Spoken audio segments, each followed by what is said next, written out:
Jehova je jedini i istiniti Bog, vrhovni vladar čitavog svemira. Neka zla duhovna stvorenja, pa i ljudi, lažno se predstavljaju kao bogovi. Neki ljudi pak veruju u izmišljene bogove. Oni koji se uzdaju u lažne bogove, sigurno će se razočarati. Lažni bogovi ne mogu da blagoslove, niti da zaštite svoje sluge. U Psalmu 96:5 piše: svi bogovi drugih naroda su bezvredni. Za razliku od njih, istiniti Bog, Jehova, s puno ljubavi brine o svojim vernim slugama i nikada ih neće napustiti. U biblijska vremena neki iz Jehovinog naroda su zavaravali sebe, misleći da mogu obožavati lažne bogove, a da pritom ne izgube Jehovinu naklonost. Na primjer, u danima proroka Ilije, kralj Ahav se oženio Jezaveljom i počeo s njom da obožava Vala. Mnogi Izraelci su se ugledali na kralja Ahava, govoreći da služe Jehovi, dok su u isto vreme obožavali lažnog boga Vala. Ova audiodrama će nas vratiti u dane proroka Ilije, koji je živeo u 10. veku pre naše ere. Razmotrit ćemo kako je Jehova dokazao da je on jedini istiniti Bog. Također ćemo vidjeti kako danas možemo izbeći da se uzdamo u lažne bogove. Dok budemo osmatrali događaje iz Ilijinog vremena, zapazi odgovore na sljedeća pitanja. Prvo, zašto je besmisleno biti odan bilo čemu ili bilo kome osim Jehovi? Drugo, šta nas može navesti da ne budemo odani isključivo Jehovi? Treće, kako Jehova svakom od nas otkriva istinu o sebi? Dok budemo slušali dramu, pokušaj da zamisliš različite likove, kao što su beskarakterni i licemerni kralj Ahav, zla i surova kraljica Jezavelja i ponizni i verni prorok Ilija. Zamisli izraelsku zemlju, doline, jaruge i brda, sve je sprženo zbog velike suše. Dok slušaš glasove i razne zvukove, ne zaboravi da su te reči, iako su izgovorene pre više hiljada godina, bile deo razgovora između stvarnih ljudi, poput nas. Otvorimo najpre u Bibliji prvu knjigu o kraljevima 16:29-33.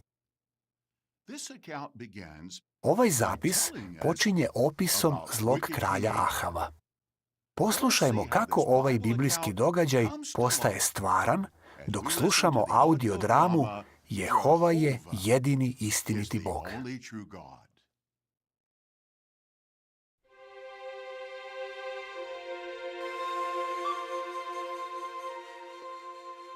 Ahav, Amrijev sin, postao je kralj nad Izraelom 38. godine Asinog vladanja nad Judom. Ahav, Amrijev sin, vladao je 22 godine nad Izraelom u Samariji.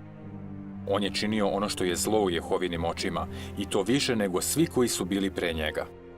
I kao da mu je bilo malo što je činio iste grehe kao i Jerovoam, Navatov sin, nego je još uzeo za ženu Jezavelju, kćer Etvala, kralja Sidonaca, i počeo je da služi Valu i da mu se klanja.